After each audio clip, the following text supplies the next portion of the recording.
Okay, let's get started. Hi, everyone. Welcome and welcome back to Cafe Oleh. My name is Jay.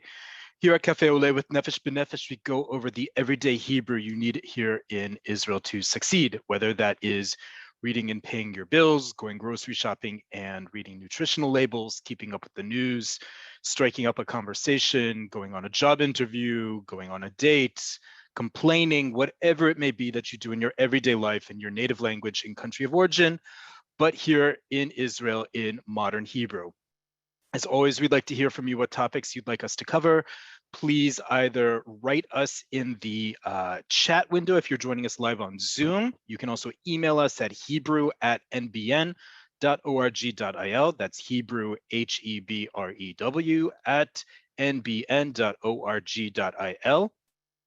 We'd love to hear from you. This is meant to be as user-focused as possible.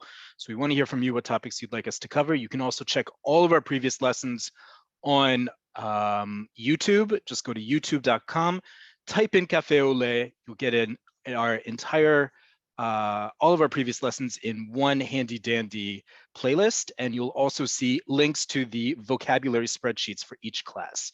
If you are signed up to us via Zoom, you should also be getting an email with our recordings of each week, along with the vocabulary spreadsheet. If you are not getting it, folks, please double check your email address, your email accounts before contacting us. We have an extraordinary large amount of people claiming that they did not get their last week's and the weeks prior email and with the recording and spreadsheet, excuse me. Some days it does not go out immediately the day after. It sometimes takes a few days to generate both the recording and the spreadsheet. So we thank you in advance for your patience, but please check your email boxes. It may go to spam. It may go to some hidden folder. Please just type in Cafe Oleh. The subject line of all of our recording emails will say Cafe Oleh in them. CAFEOLEH. Please do a search before you contact us. It may just already be there and it's hidden somewhere in your inbox. If you're not getting it, Hebrew@nbn.org.il will happily send it to you, but please check your email first. Chances are it's there just hidden and maybe in your spam, in which case you need to add us from Nefesh B'Nefesh as a contact info. With that, let's get started. So today is a combination of a few classes we've already done, but putting it together in a different way that also helps explain why we do things a little different at Cafe Oleh. We've talked in the past about pronunciation and spelling rules in modern Hebrew and how that's changed throughout the centuries and millennia that Hebrew has been used. We've talked about transliteration rules. We've talked about a lot of different things on how to comprehend modern Hebrew. Today, we're going to look at it from a different way, and probably the most challenging aspect all of you learning modern Hebrew have, which is how to read Hebrew without the dots and bars that indicate vowel sounds. We call those Nikud.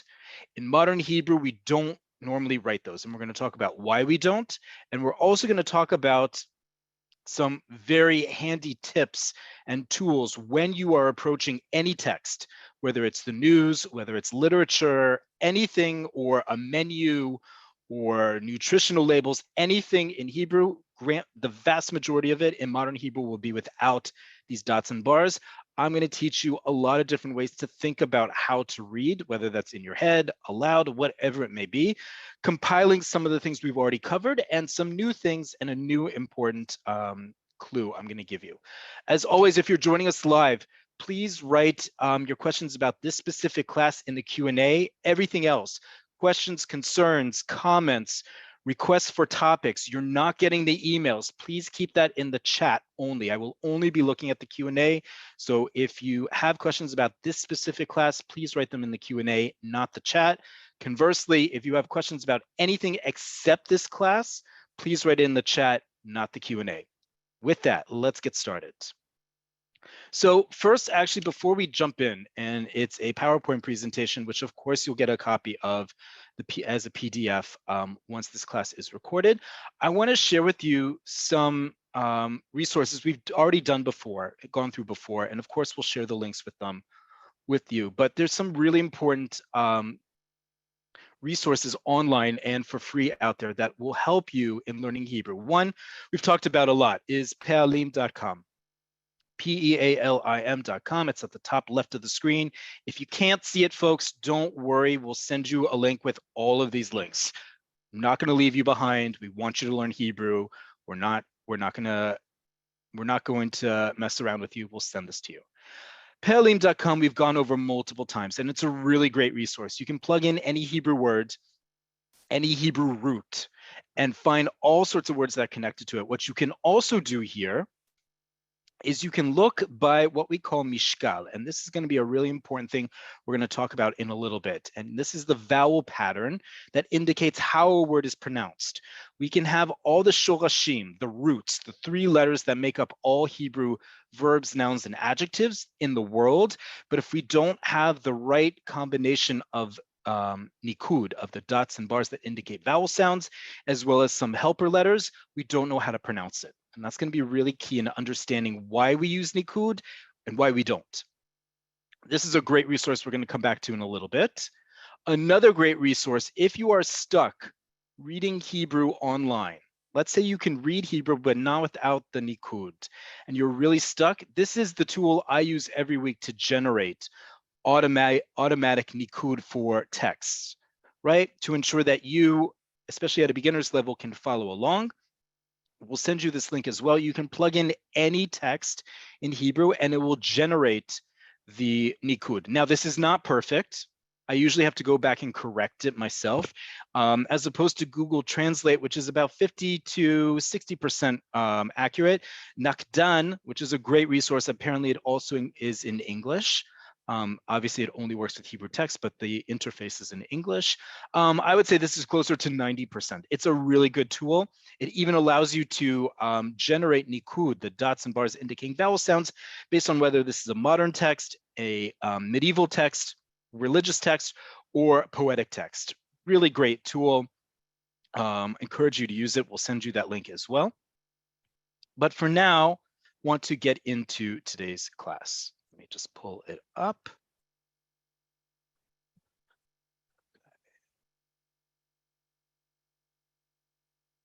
Okay, so like I mentioned, topic of today's class is how to read Hebrew, modern Hebrew, i.e. without Nikud, the dots and bars that indicate vowel sounds, using context and built-in clues. Some of this might be review for some of you, some of this may be brand new, but this is a really important refresher for all of us on how we can deduce how to accurately read things and hopefully start improving your speed in reading any kind of text in modern Hebrew. Okay, so first off, a little bit of history. What is Nikud? Why don't we use it on a regular basis? So Nikud, very simply, are dots and bars that were originated in the 5th to 10th century in CE in the town of Tveria, we call it Tiberias, that was meant to standardize a reading of the Torah and other Jewish texts in both Hebrew and Aramaic to ensure that everyone spoke and said words correctly. Because remember, Hebrew, like many Semitic languages, uses an alphabet that's actually called an abjad. Right? It's not actually an alphabet, it's called an abjad, which means that the letters indicate consonants, and then we have another set of diacritical marks to indicate vowel sounds and other important parts of how to pronounce words, right? But it is not a true alphabet like the Latin script is. Latin script, for those of you who don't know Latin script, that's what you're looking at on the screen. Everything that's written in English is called Latin script, okay? I don't want to presuppose any of my linguistic nerdiness on you when we're talking about these things because they're important. They may get a little complicated and overwhelming for people. Just know that Hebrew is not considered an alphabet. It's called an abjad, meaning that each letter represents a consonant, not vowel sounds. Just like we have in English, A, E, I, O, U represent vowel sounds. In Hebrew, we do not have the same thing. Okay. One of the other reasons why we don't use Nikud in everyday language in Hebrew, like I said, because Semitic languages by and large are built as these abjads that don't need the Nikud to understand it. By evidence that we have 5 million native Hebrew speakers and newspapers, Subtitles do not come with Nikud. Okay, pure logic. It's the reason why. It's built in. Once you understand the logic, the rhythm, the flow, the tempo of the language, you don't need it. We are going to talk about it in a second when we do use it. The other important thing is that the vowel sounds that were created at this time when they were first created don't correspond to modern Hebrew pronunciation. We don't differentiate between 2 dots under a letter versus 3 dots under a letter. All of those are considered in modern Hebrew. Okay, there are differences between communities, diaspora communities, but in standardized modern Hebrew, and that's what we're teaching and learning here, folks, only standardized modern Hebrew, there is no difference between them. There is grammatically, but because pronunciation doesn't work like that in modern standard Hebrew, it's even more incentivized not to use Nikud. But when do we use Nikud? Okay, this is very important. When do we use Nikud? When we teach Hebrew, just like we do here, just like I generate every week for you those spreadsheets with Hebrew that is minukedet. That's the participle, when Hebrew is included with the dots and bars. The best way to think about Nikud is like it's training wheels on a bike. Okay, again, 5 million native Hebrew speakers don't need it in order to understand what is written and thus to read Hebrew. So this is preparing you to get you ready to use Hebrew like a native Israeli. Okay, so number one, we use it for teaching Hebrew. Number two, when words are ambiguous. There are some great articles, by the way, on Wikipedia about Nikud. All you have to type in is Nikud. You get a really comprehensive article and articles about it. Again, it gets a little nerdy linguistic-wise, but it's a really great resource. And it gives you an example of a word, a actual Hebrew word that's spelled samich perish, and that there are at least 10 different ways that word can be pronounced based on its context. So in context like that, when there is none, you do need Nikud, right? As it's written here, when there are no context clues. And also when it's spelled in Ktiv Maleh, we're going to talk about this term in a little bit, but full spelling versus Ktiv Chaser, or absent spelling or lack of spelling. We're going to talk about the difference in a second. Okay. And then the third time we use Nikud in everyday writing is, and when I say everyday writing, folks, I also want to make it clear this is printed. We don't write Nikud, okay? The rules of Nikud are far too complex to teach. It's the reason why they're not taught. It's the reason why it's not used. It is very complex. And it's the reason why it's only used in these contexts. It's the reason why I showed you that automated generator, because it's so complicated. And the third way that we use Nikud is foreign words that are transcribed into Hebrew letters that aren't often used. And we have a whole lesson on transliterating foreign words into Hebrew script on YouTube. So another plug yet again, please visit our playlist on youtube.com. It is full of all of our previous lessons, including this lesson will be up in the next few days. You can go and repeat it as you want. Okay, so we do use Nikud in some cases, as you see here. And before we launch in, I need to give you a little dose of tough love, which is the following.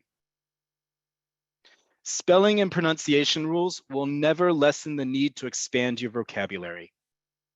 Okay, a lot of times when we're learning a new language, not just Hebrew, any language, we conflate spelling and pronunciation with simply not understanding what we're reading. Okay, those are very different categories when we're using a language. Spelling and pronunciation are important. We've talked about that many times, and we will continue to talk about how important that is, especially with Hebrew, where spelling is destiny. You absolutely have to spell things correct. Pronunciation has very specific rules, and we have a whole lesson about that. But those are helpful, but separate from reading a text and knowing what the words mean. Okay? Reading any text, whether it's in your native tongue or in another one, it's about vocabulary. So if you're feeling frustrated that you can't read Hebrew without Nikud, recognize and maybe differentiate between, can I sound out the word versus I don't recognize the word. Those are two different things when it comes to reading comprehension. reading the word, sounding it out in your head or aloud versus understanding what the word means. Two different things. We're talking about how to understand what the word means through spelling and pronunciation and a few other tricks along the way. Okay, so along the way, we're going to do some sample sentences, and this is all on you. We have 215 people on the call right now, which is amazing. So you're going to do these exercises in your head. It can also be aloud in your respective computers, mobile devices, however you're joining us live or recorded via YouTube. Look at this sentence, okay? Using what Hebrew you have, regardless of what level you are, try to read this and understand what it means. Take a few seconds, if not a minute. Don't use a dictionary. Just use your instinct on reading this aloud. It can be aloud, literally aloud, or it can be to yourself in your head, whatever works.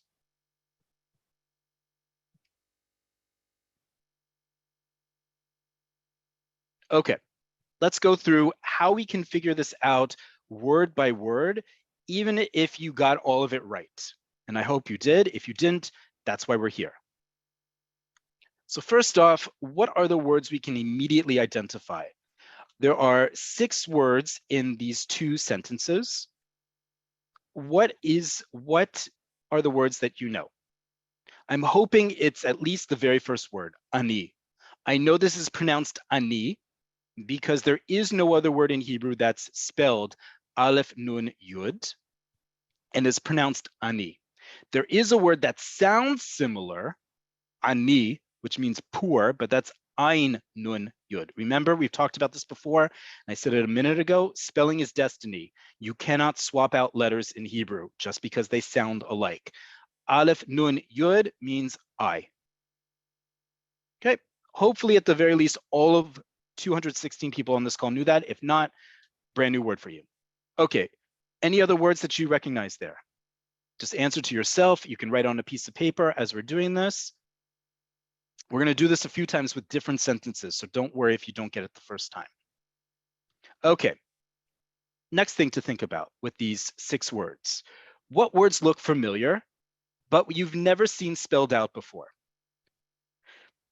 I can see at least one word in here that we've talked about before in Café Oleh with regards to shopping, perhaps, and food in particular. And we've talked about it, we've certainly spelled it out, and maybe you've seen this word all the time or you've heard this word, but you never necessarily spelled it out before. Meaning you've seen the physical place this thing is, and you've heard this word, but you probably didn't know what it was.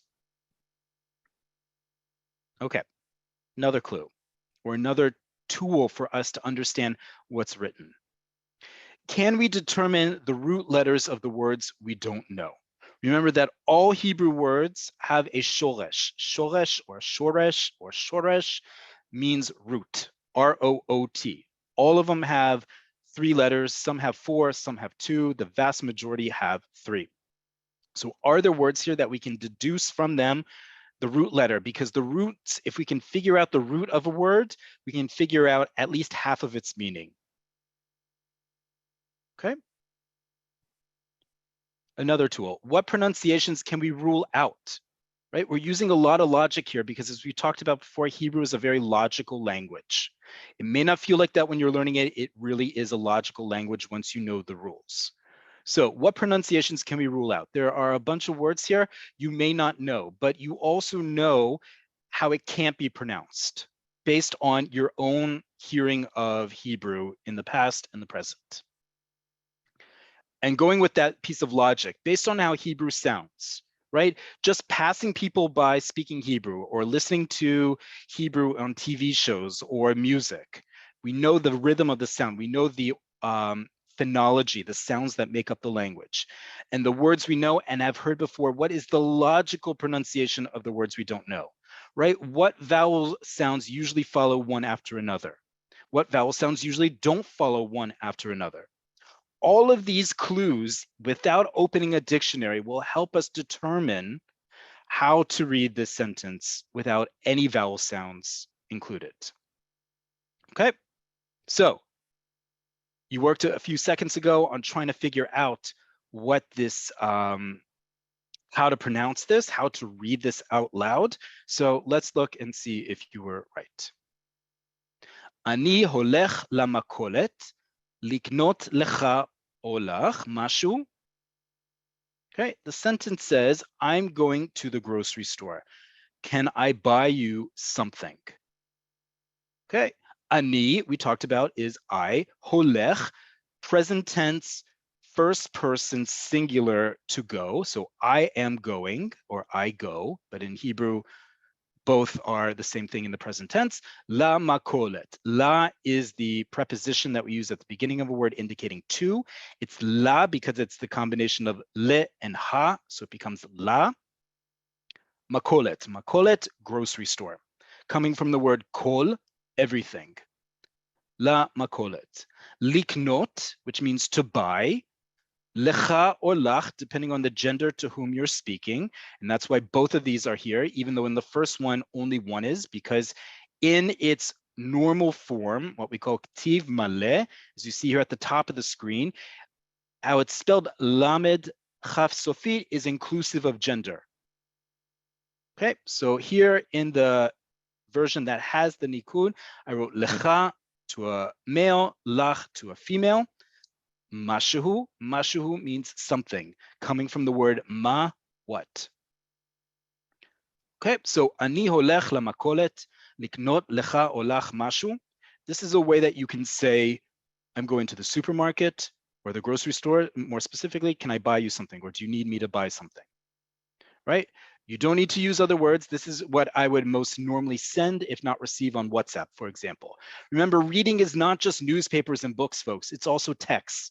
And Israel is all about texts. We are one of the largest per capita users of SMSs and WhatsApp, as well as social media.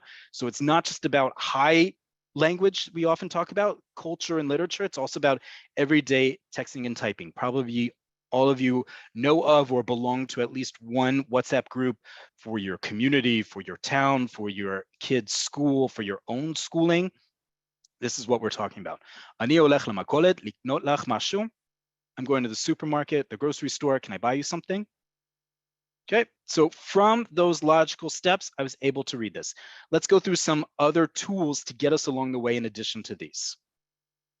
Okay, so I mentioned ktiv maleh. Ktiv maleh and emot kriya. We've talked about emot kriya before. This is a term that has a fancy Latin term that's called latres mectriones, which basically means the same thing in Hebrew, emot kriya, the mothers of reading. Emot comes from the word em, ima, mother, kriya, reading. And what happens is that in Hebrew, like other Semitic languages, and we talked about this before, we use certain letters to also represent or take the placehold of vowel sounds to ensure that we're pronouncing it correctly, right? And as it says here, the letters specifically Aleph, He, Vav, and Yud are used as vowels when Nikud is not present. This is known as ktiv maleh. Right, and as it says here, it means ktiv maleh means the full spelling. Ktiv is writing, and maleh full, right? And it means that the word is fully spelled out with consonants, no nikud. So look at the three examples we have here. The first word is nisayon. The first one on the right, because we read from right to left in Hebrew, has the nikud. This is called ktiv chaser, absent or lacking script. Not because we didn't add things to it, it's because we took out a letter. Because if you look at the ktiv maleh version, the version without nikud, it doesn't have that first yud. That first yud is there to make sure that we pronounce this word nisayon. Nisayon is an attempt, a try. Okay, so nisayon with nikud is spelled like this on the right, and without nikud is spelled like this on the left. Another word, mechupas. Mechupas means dressed up in a costume. Okay, mechupas. Mechupas, spelled with nikud, does not have a vav in the middle. Instead, we use those three dots going diagonally down from the letter. But in Ktiv Maleh, the way we would write this to ensure that we know how to pronounce it correctly without Nikud, we would write it with a Vav in the middle, Mechupas. And any native Hebrew speaker or someone who is fluent enough in Hebrew would read that word and know it's Mechupas and not anything else. Okay, and third, the word we just talked about, makolet, right? Makolet. Makolet, I gave you a little bit of a helper here because makolet in Ktiv Maleh at the top, as you see, is spelled with a Vav. When I put makolet into that automatic Nikud generator, this Vav is dropped. And instead we get makolet spelled like this, right? Makolet is spelled with the Nikud, but it doesn't have a Vav. So if you're reading this with Nikud, you're fine. But if you're not reading this with Nikud, you're in a lot of trouble because you don't know how to pronounce this word correctly. And hence, when we write it with Ktiv Maleh, we have that letter, that Vav, as an Ima Kriya, Makolet. Okay, so you see here, Yud and Vav represent one of these Imot Kriya, a letter that subs in as a vowel to ensure that we pronounce correctly. Nisayon, Mechupas, Makolet. Okay, let's go to another clue. This is one very important clue you'll see all the time in Hebrew.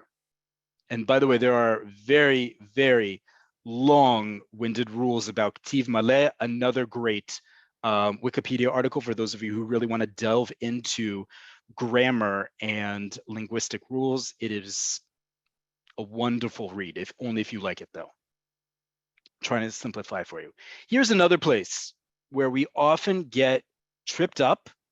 And instead of getting tripped up, I'm giving you probably one of the ultimate cheat sheets, which is what we call, I'm actually calling, I invented this, at least I like to think I did, helper prefixes and suffixes. Okay, what does this mean? All the times that a word, let's take the word makolet, right? And I said it was la makolet, to the grocery store. Makolet is the word, and on the beginning of the word, we added la. As you see here, as a prefix, in conjunctions and prepositions, we have the letter lamed. Okay, so prefixes and suffixes are important to recognize because they give us the meaning of the word and it helps us read the word all together. And here I've given you every single time in modern Hebrew language, there is a prefix or a suffix and what they represent or can represent. So by the rules of deduction, we can figure out if there is a word that begins with any of these letters or ends with one of these letters or a combination of these letters, we can start to figure out what is this actual word. Okay, so la makolet, I know once I've learned the rules of reading Hebrew, I am not going to a dictionary, either online or my trusty old one, right? And look up the word under lamed. It is not beginning with lamed because that's not the word. The word is makolet. I now recognize with this table that it begins with the preposition lamed, la. Okay? So you're going to get a copy of this. We're not going to go through all these right now because there's a lot of them, as you see.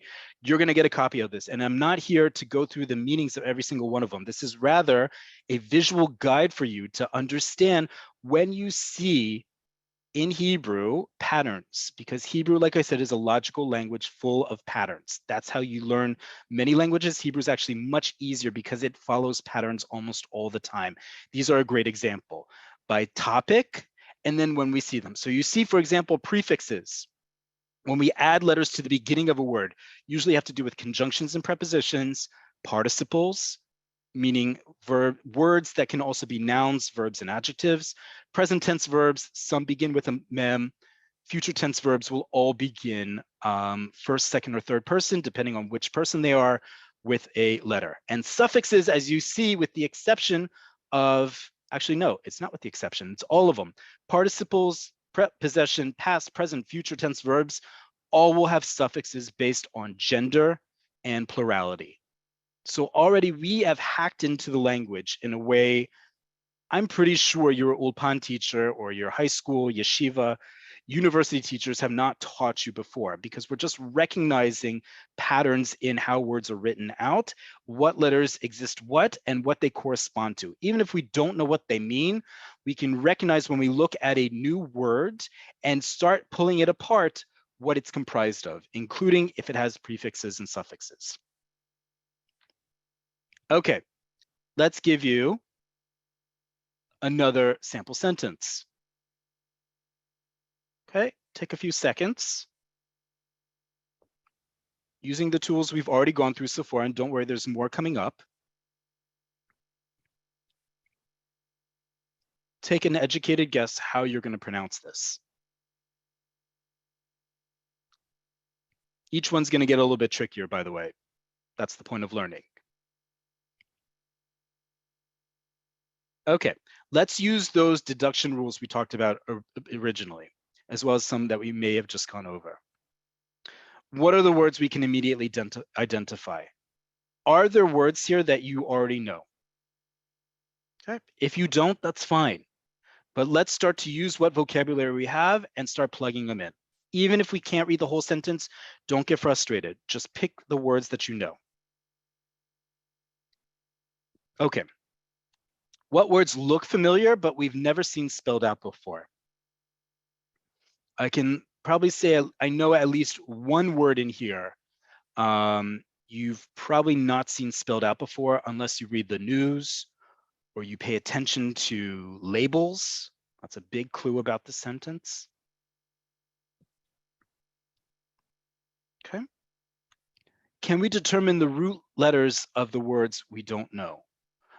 There are 1, 2, 3 words in this sentence that have roots. Actually, 2 of the words have the same root. They're spelled differently, and rightly so, and we'll talk about that in a little bit, because they mean different things and they're used in different contexts.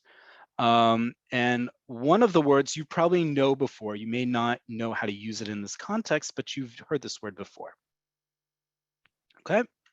What pronunciations can we rule out? Again, based on our existing understanding of how Hebrew works and how it sounds, what words can we rule out?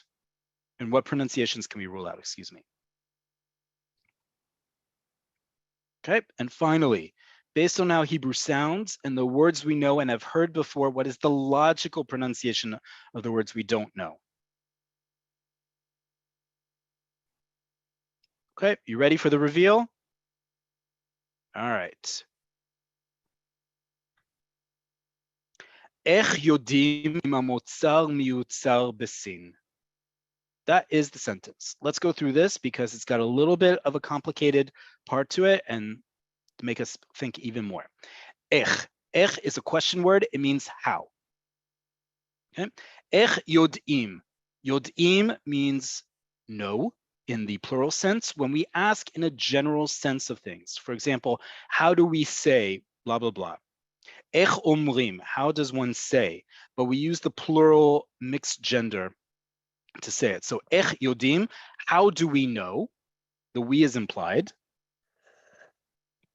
איך יודעים, how do we know? Im with an aleph is always going to be if.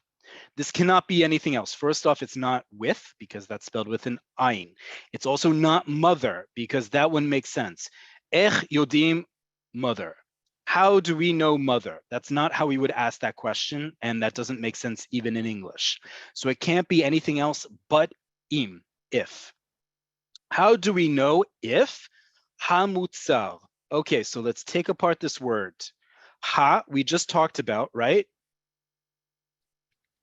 Look back at this thing. We talked about ha is a conjunction and preposition. It's a prefix, right? Ha is the definite article meaning the. Mutzar begins with a mem. Mutzar is we can say is a participle. In this context, we can say that, but just know that many, many, many of our nouns start with the letter mem. איך יודעים אם המוצר? How do we know if ha? First off, it has to be a noun. Because again, just like how we would say in English, how do we know, איך יודעים, if something? right? The something has to be, how do we know if? We need to know who's doing what, or what are we talking about? It has to be a noun. איך יודעים אם המוצר, מוצר means object, the material, the product. אם המוצר, if the product, מיוצר. Okay, now many of you who have a little bit more Hebrew are going to raise your hand and say, wait a minute, Jay. I could read that word as miyotzer, and I'd be right? Look, if there was no context in this sentence, provided whatsoever, and you just saw this word right here at the bottom and at the top, mem yud vav tzadi resh, as it said on the top, you'd have a very good educated guess by saying you could also read that as me yotzer. Me at the beginning of a word, as we talked about, is one of those conjunctions and prepositions. It also is a participle. I could read this word as me yotzer, from a creator. Yotzer is a creator, someone who creates things. Me is the preposition that we use at the beginning of words to indicate from, and it's indefinite, so from a creator. Or is this word, as it's spelled at the bottom, meyutzar, manufactured, produced. Okay, and finally, the last word before we figure out, is it meyotzer or meyutzar? Besin. Be, like we said, if a word begins, these are here not just to delineate, these are also big flashing signs for you all. If a word begins with any of these letters or combination of letters as a prefix, or ends in any of these combination of letters on the right, chances are that is not part of the original word. They are indeed a prefix and suffix. There are indeed words that begin with the letter bet, but this is not one of those words. Besin. Be is a preposition at the beginning of the word. Sin is the word. Sin, I added here because we've talked about geography before, and it's important to improve and increase your vocabulary, as I said before. Sin is China. Okay, so if we put all this sentence together, איך יודעים, how do we know, אם, if, המוצר, the product, if the product, מיוצר בסין, blank in China. Now, it could read, right? In English, we could say, how do we know if the product is from a creator in China? In Hebrew, it wouldn't be written like that. Instead, we know from the context, and we know how this sentence is written, it has to be, how do we know if the product is manufactured in China? Okay, so this same word up here, that gives us some ambiguity, mem yud vav tzadi resh, forces us to use context, forces us to understand all the other words first before we can figure out this last one. So that when we read this in the news in particular, as this would probably show up there, we know that the word is miutzal, produced. So how do we know if the product is produced in China? This is how you would write it in Hebrew. Okay, let's go to some more rules. We've talked about this one before. I don't want to go into details about it. This is about spelling and pronunciation, but it's very important about vav. Vav is one of those prefixes we talked about before as a conjunction. It typically means and. These are the rules here. And again, you're going to get a copy of this PowerPoint presentation as a PDF, so don't worry about writing all this down, folks. But we've talked about this. This will help you understand, is the word beginning with a vav, meaning and, or it's something else?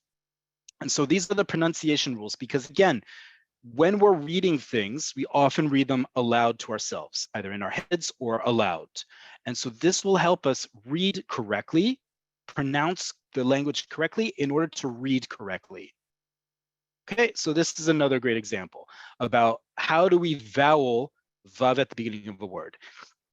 If vav is before the letters bet, vav, mem, pe, it becomes u. Right? A lot of people don't know, is that ve or u at the beginning of a word? Now I've helped you with that. If it's in front of words that begin with a chataf, a vowel, that's the bar, horizontal bar, it adopts the following vowel. So for example, ani is I. If you want to say and I, va ani. That is the correct way to pronounce it. And so if I saw this word, va'ani, the third word down here at the bottom, and it was written without the dots and bars, without the nikud, I would know there's only one way to pronounce it, va'ani. I would not pronounce it any other way, right? Just like these other words, ve'ulai. Okay, it's vav followed by an aleph. I know the rules. It can only be ve'ulai. Consequently, with uva lelot, right? And in the nights. U is the vav. Va is that other preposition suffix prefix we had before, be, plus ha, uva, and in the lelot, nights. And finally, in front of a yud with a silent vowel, the two letters become v, right? The classic that many people, when they're first learning Hebrew or they're first learning more specifically how to sing Hatikvah, Israel's national anthem, there are a number of classic mispronunciations that are done. This is one of the classics. It's the last three words of the Hatikvah that many people do not pronounce correctly, even native Israelis. Eretz Zion v'Yerushalayim. It is not Eretz Zion Yerushalayim. It is Eretz Zion v'Yerushalayim. Eretz Zion, the land of Zion, and Yerushalayim, and Jerusalem. Okay, so another clue. It'll help you read by being able to pronounce correctly. That's what we're talking about here. Another one we've talked about before are the rules of what we call beged kefet. These are the 6 letters in Hebrew that take a dagesh, that dot in the middle of a letter. Only 3 of these change their sound based on whether they have a dot or not in modern Hebrew. Bet, kaf, and pei specifically. It's all written out here. We've gone through this before. I don't want to go through this in detail again, but this is another pronunciation guide that will help you read correctly. So if I saw this sentence down here, and I talked about that word, by the way, samech pei resh, that has multiple different meanings, I would know both on how to pronounce this word and the context here. This could only be sefer, book. Ani poter sefer shel filosofia. I open a book of philosophy. Okay. Guttural letters, again, we've talked about this before. You're going to get a copy of it. I don't want to go through it again because I have a really important clue I want to give you first. I just want to be sure this was all included. The guttural letters, also, we turn them into a catchphrase called he'achra or he'achra, depending on how you say those letters. They are the letters he, aleph, chet, resh, ayin.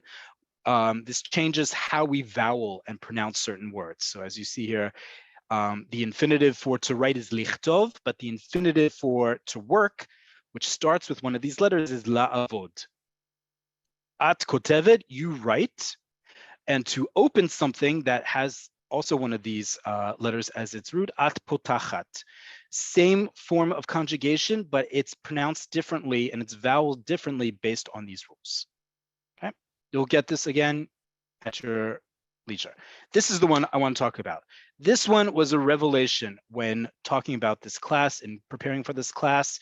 As always, the Academy for the Hebrew Language pulls through in their amazing social media. And this popped up the other week as I was preparing for classes.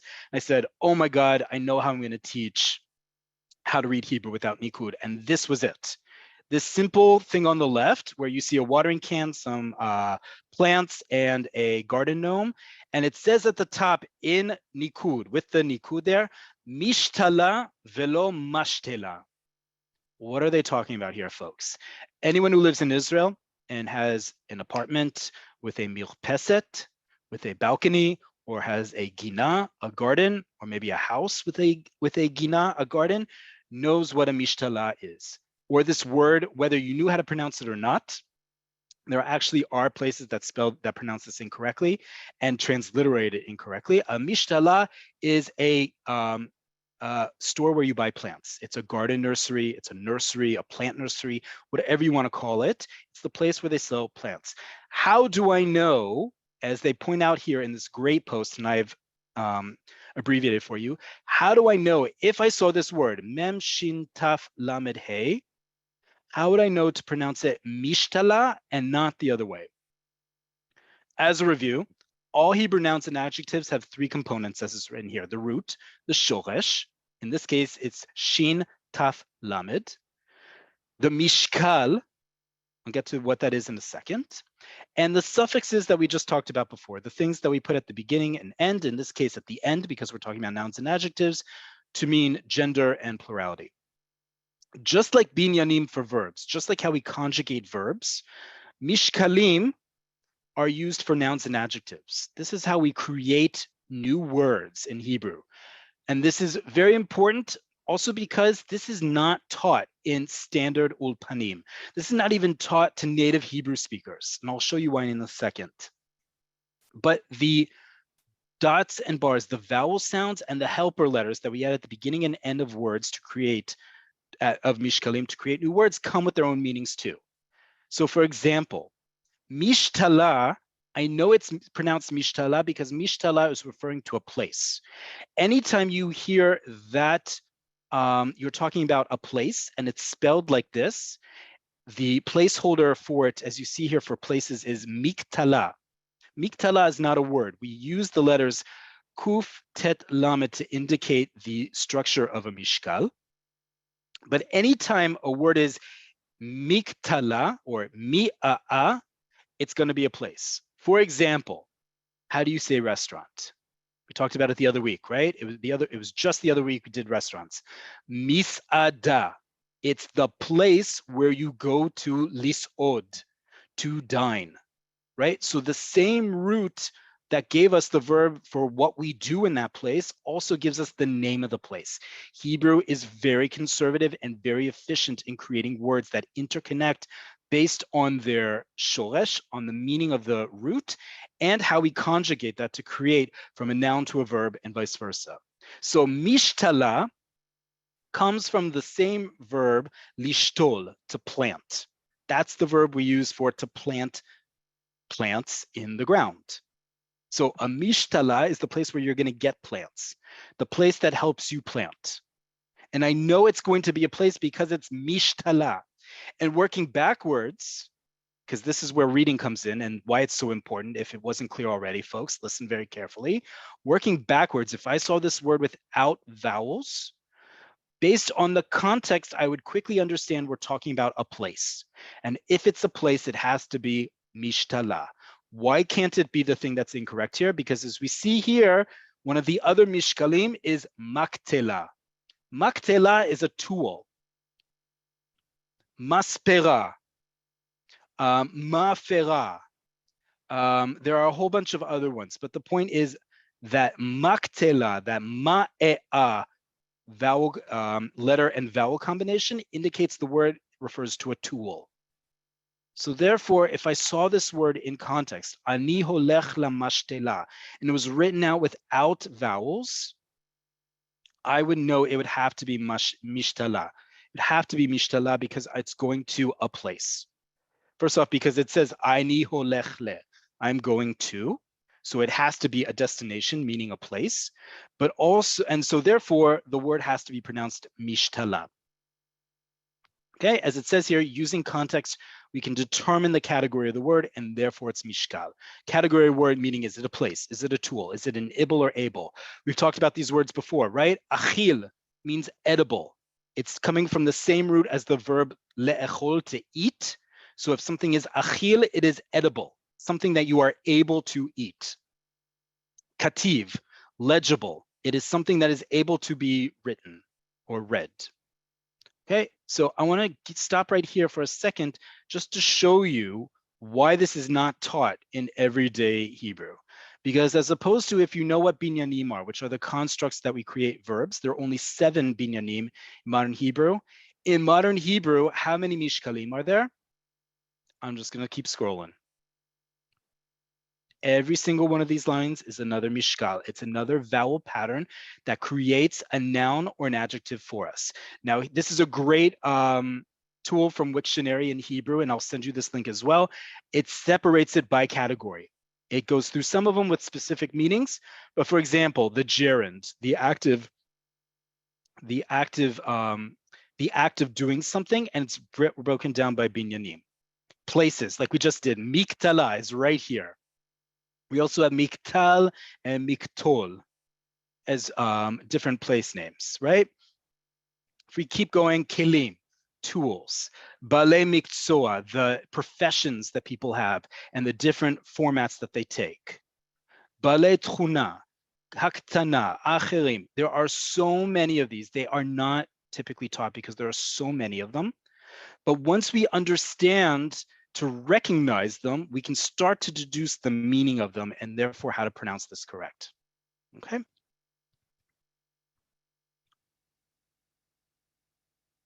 All right.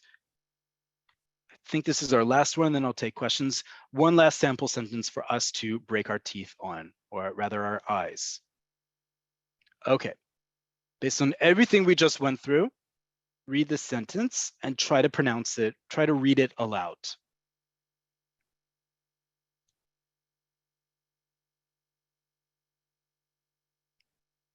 Okay, let's go through those rules again. What are the words we can immediately identify? Probably 1, 2, 3, 4 words at the very least. We can identify actually 5 because we've already done one of these before in our previous sentence. So 5 of these, okay?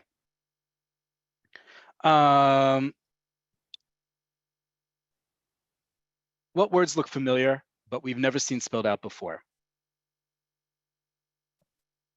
Okay, probably at least one of these is another one of these, actually 2 of these words that come next to each other should give some big warning flags into deducing them. But you definitely have heard it before. Can we determine the root letters of the words we don't know? There's probably one verb in here you may have heard before, but you didn't know, but it's very easy to tell what its root is. It's shoresh. What pronunciations can we rule out? Are there words here we're not quite sure how to pronounce, but we can pretty much figure them out? And finally, based on how Hebrew sounds and the words we know and have heard before, what is the logical pronunciation of the words we don't know? Okay. One last chance. Try to pronounce this out loud.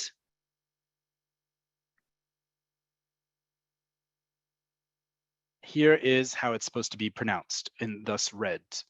Abba lo hiskim liknot li buba shel Bart Simpson. This is actually a line from one of my favorite stories by the very famous Israeli author Etgar Keret. It's one of my absolute favorite stories, and this is the very first line of it. So the other 2 may have been created from real-time scenarios. This is an actual piece of literature, folks, we just read together. Mind-blowing, right? We are able to read modern Hebrew literature together using all the rules we just talked about and some logic and deduction. Abba lo hiskim liknot li buba shel Bart Simpson. Why is this the case? Okay. Abba, hopefully you figured out that word. You knew that word already. Abba, dad. Lo, didn't, or simply no. If you knew that word, great. Hiskim. Hiskim you may not have known, but you've probably heard it before. Agreed. Past tense, singular third person. He did not agree. Abba lo hiskim. Hiskim, agreed. Okay. The root of it is samech kaf mem. Next word we had before, liknot, to buy. And I know in context, because it's following a conjugated verb, it can only be pronounced liknot. It has to be, excuse me, if it's a verb, it has to be in the infinitive form, in this case, liknot. Li, another word hopefully you knew, to me. Buba. Buba, you may not have been seen before, but you've probably heard before. Buba is a doll. Shel, of, and then these last 2 words. I threw this in here because it was one of the things I talked about before about recognizing if words don't look familiar, and especially if they are not Hebrew. In this case, it's not Hebrew, Bart Simpson. Okay, Abba lo hiskim liknot li buba shel Bart Simpson. The story is about a boy. He wants Bart Simpson doll. This book was written the story was written in the early 90s. It's a short story. It's only a few pages. This is the cover of the book. It's a series of short stories. The original is 1, 2.5 pages. So hopefully getting you slowly but surely on track to read this, right? Abba lo hiskim liknot li buba shel Bart Simpson. It follows a lot of the logic we did. A few more rules that, again, once you learn the language, the patterns, it can only be pronounced this way. Liknot can only be pronounced this way. Bart Simpson, yes, it's a trick. And I put it there on purpose. The original sentence I had was going to be even harder with a lot of non-Hebrew words, but I want to go a little easy on this specific class with you. Okay? To wrap up before I get to your questions, because there's obviously more we can keep practicing here together. But some of the takeaway rules, in addition to everything we just went through and even more that we didn't get to cover here, takeaway rules for reading without Nikud. Number one, deep breath, go at your own pace. This is not a race. If it takes you a while to read, that's okay. Just because you are a fast reader in your native language or any other language doesn't mean it's going to be the same in Hebrew. That's fine. You're learning the language. Okay? Find the words you definitely know how to pronounce. They are your anchors. Remember, we had ani. As soon as we knew it was ani, we could start figuring out other things, because then we knew that whatever verb that came nearby would be a verb because it would be conjugated in a certain way. If we knew other words, they could just put us in and we could take a sentence apart, start diagramming it, knowing the words that we already know. Those are our anchors. As it says here, move on to the words next to your anchors, right? Do they have any helper prefixes or suffixes that indicate meaning or form? Right? That whole chart I gave you before of all those different prefixes and suffixes.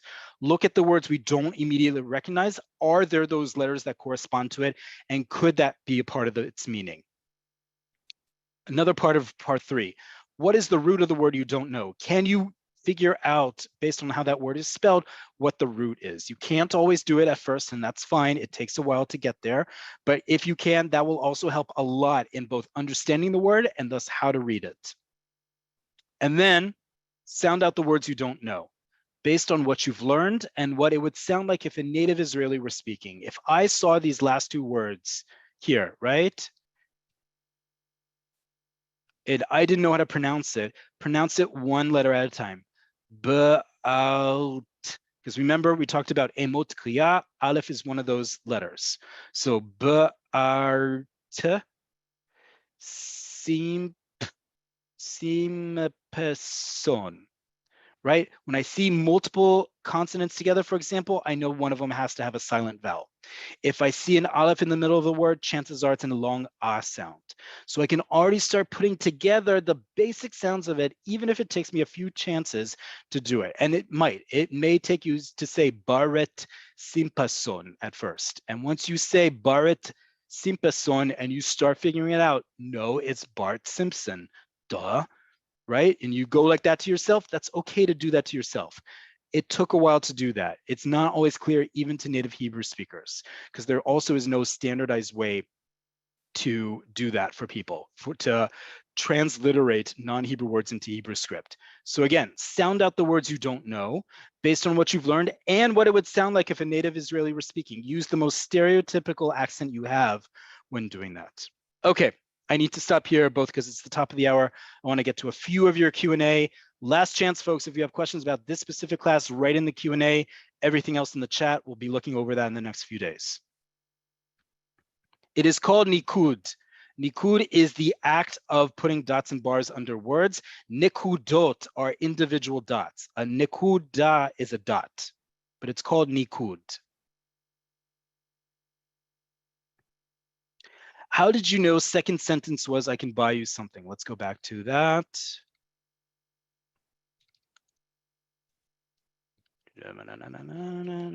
Okay, how did I know that? Okay, so first off, if I were to read this, okay, just read this out loud. Can I buy you something? If I know the verb is that liknot, this verb means, this word is a verb and it means liknot. Even if I were to look up this word, right? Let's say I just plug it into a dictionary, okay? To buy. I know that lecha or lach is to you. To buy, to you, mashu, something. If I were to put all those together, I may not know the Hebrew construct here, but I can deduce from just a direct translation of all three words, because I'm not presupposing that you're not using a dictionary when you read. I hope you are using a dictionary when you find a word you don't know and start writing them down, right? So to buy, to use something, I can deduce, starting to use Hebrew, and then most importantly, hearing Hebrew, that means, can I buy you something? There are plenty of other ways to say, can I buy you something? But in everyday Hebrew, especially when we're texting, this is what it's going to look like. It's not going to be, Efshar liknot lecha mashu, right? It's not going to say, may I buy you something? It's simply going to say, buy you something, question mark. The can I or may I is implied. Great question. How do you know that the vav is not an u sound instead of o for makolet? There are a lot of reasons, and one of them goes to aesthetics. But we've talked about this before, aesthetics, but also because it comes from the word kol. And when this word was created in modern Hebrew, one of the ways we create new words is that we take the existing word and we add things to it. In this case, makolet. The root of it is kol, everything. Kol means everything. It is not cool, it is kol. So to understand how to use this new word, as someone who's been using Hebrew only in a religious context, all of a sudden comes around the word makolet. How would they understand this word? By understanding it comes from the word kol, everything or all. So it has to be makolet. That logic may not work for you, and that's fine. But also there are and I said, there's a whole very comprehensive article about Nikud, vowel sounds, and how we do it. If you read it, you'll get to the point. I could never say this incorrectly, and I'm not going to say it with an u instead of an o to confuse you all, but it is makolet.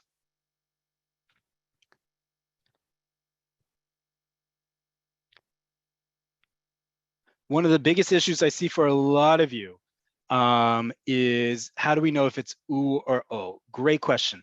Folks, some of the times you're going to need to make mistakes. I know that's hard to hear in 2023. A lot of us don't want to make mistakes. We got to make mistakes. I still make mistakes speaking in Hebrew, right? I teach this class not because I'm a certified Hebrew teacher. It's because I am an Oleh, just like yourselves.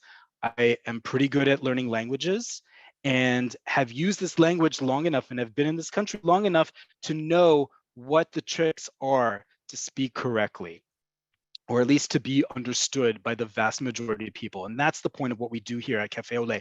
This isn't just a Hebrew class. This is supplementing what you're doing with everyday language. So yes, you're going to say u instead of o, and it's fine. There are very few contexts where you're going to say something completely inappropriate by saying u instead of o, or vice versa, right? This is not Chinese or Mandarin or Cantonese where you put the wrong emphasis on the syllable and you've said something completely offensive. That's not the case with Hebrew.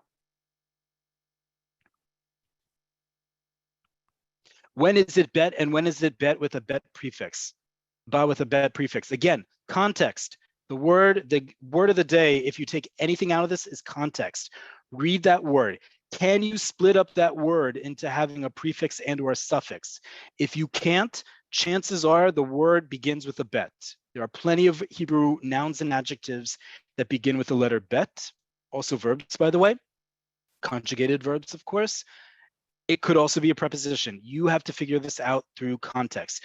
Pronounce it as if it was a prefix and then pronounce it like it wasn't. Figure out all the different combinations, like I said, in all these rules of deduction to figure out how to do this.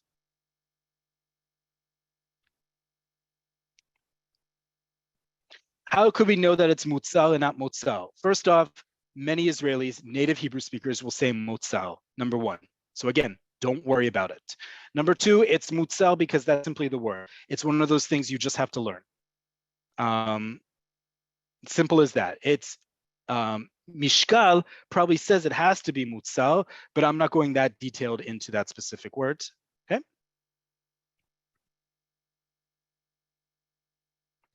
Mafia is a place. A bakery is mafia, but it is not i'aa. Not all places conform to that formula. Right. Correct. Remember, there are many, many mishkalim. Mishkal simply means weight. Okay, weight. And it's the word that we use to create that defines rather the letters and vowels that we put around a shoresh to create a noun or an adjective, like mishtala, like ma'afia, right? But again, not all places conform to that formula. We saw at least 3 of those listed in that list that have to do with places, and there are even more of them. So yes, you are right. Not all words, not all places are miktala, mishtala, misada. Some of them are ma'afia. Some of them are going to be completely different than that, and that's fine. There are a number of them within each category. The point is to recognize them when you can.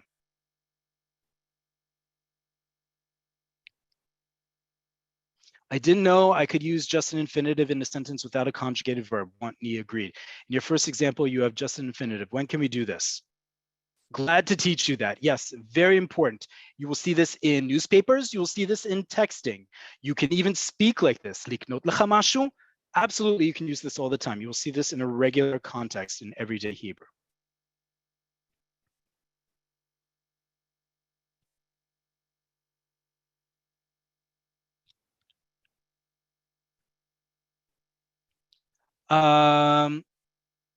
If I have a word with 2 verbs, the first is a vowel and the second is a consonant, not necessarily.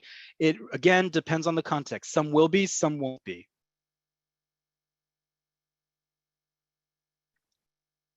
Shin and sin also is one of those things that if it's important, if it needs to be specified, it will have the dot there. Otherwise, it won't be there. Those are things you learn. For example, the verb lisno means to hate, and that's spelled with a sin, not a shin. But on the one hand, we don't, that isn't necessarily when we're pronouncing. When we're reading it, those are things you learn as you learn different shorashim, as you learn different roots. Okay, we need to stop, unfortunately, as we are well past our time. This was the first stop at doing what very few people have ever attempted to do, which is teach you how to read vowels without getting to a more advanced place, because many of you are at beginners levels. Many of you are just starting out learning Hebrew. This is about making Hebrew practical, not learning Hebrew in a formal setting. As we've always done with Cafe Oleh, that is our jam. That is our vibe here at Cafe Oleh. How to make Hebrew practical as quickly as possible for you as you're learning it in a formal context. Learning how to read with vowels, these clues that I just gave you are going to be really crucial in supplementing how to use the language in a formal construct that hopefully you're all doing in some capacity. I know Nefesh B'Nefesh is also offering formal Hebrew classes. This is meant to supplement it, but supplement it in a way that speeds up the process so you feel more comfortable using it. I hope you will all practice reading without vowels from now on. We do media literacy where we go through articles together without vowels, because that's how news articles appear in Hebrew, just like most literature. We might do that again next week, might not, but the point is, I hope this is the start of helping you learn to read without Nikud, because that is what Hebrew looks like. These are some invaluable tips and tools crafted, created, and collected over the years to help you read them. As always, Toda Rabba, thank you all so much for joining. You will receive a copy of this recording along with the presentation as a PDF in the next day or so via email. So please look for an email that has as a subject, Cafe Oleh. If you don't see it, go to youtube.com in the next few days. You will see it there along with all of our previous lessons. Toda Rabba, thank you all so much. I will see you all here next week. Lehitraot, take care.